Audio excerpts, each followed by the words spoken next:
3 contractors are bidding for a construction job for repairing a bridge. One from Japan, one from China, and the third from Philippines. First to bid is the Japan contractor.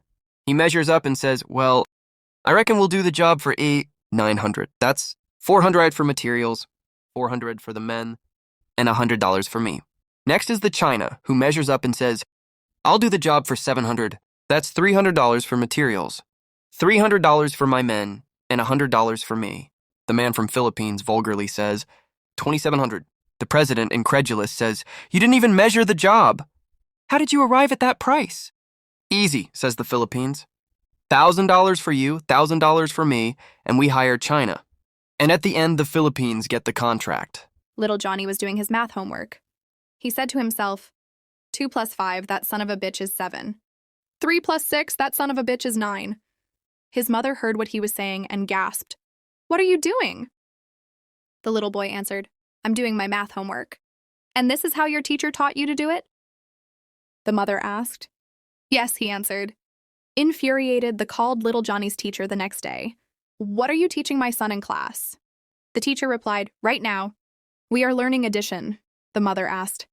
And are you teaching them to say 2 plus 2? That son of a bitch is 4?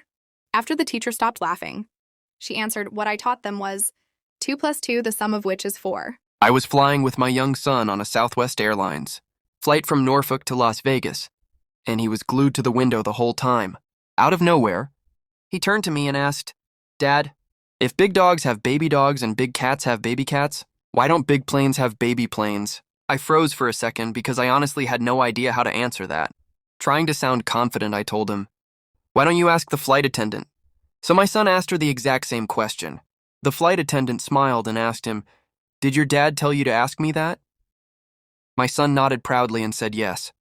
Without missing a beat, the flight attendant leaned down and said, well, tell your dad that Southwest always pulls out on time. I nearly choked trying not to laugh while my son is completely confused. I was standing in front of the class when one young boy proudly came up to read his homework out loud. He cleared his throat and began, my daddy is a hero because he saved my mom from going to heaven. The whole room went quiet, and I immediately knew this was going somewhere unexpected. He continued, explaining that his mom would have died if his dad hadn't been so brave last week. According to him, he heard his mom shouting dramatically from the bedroom and thought something terrible was happening. He said he ran in and saw his dad working very hard to keep her from being taken away. The boy proudly explained that his dad kept pushing and pushing until God finally let her go.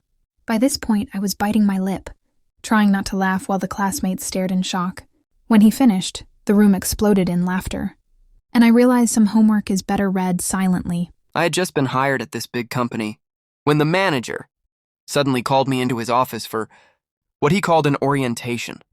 He stared at me seriously and asked, what is your name? I calmly replied, John. His face tightened as he said he doesn't use first names because it creates familiarity and weakens authority.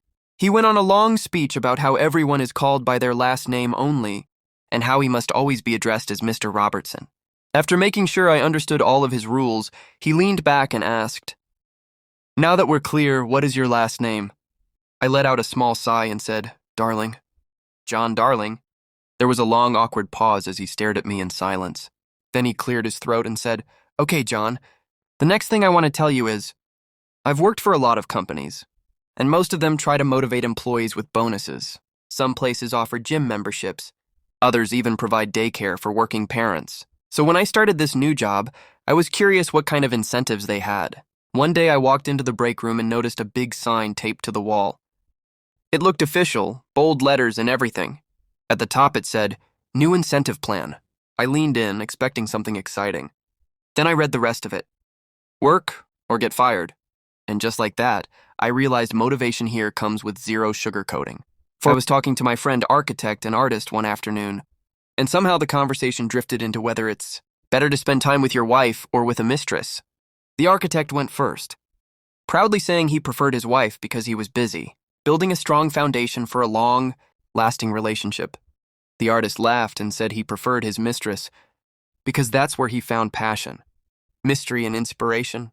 Then they both turned and looked at me, waiting for my answer. I smiled and said, honestly, I like both. They stared at me in shock and asked, both? I nodded and explained that if you have a wife and a mistress, each one assumes you're spending time with the other. That way I get to quietly go to the office and actually get some work done. For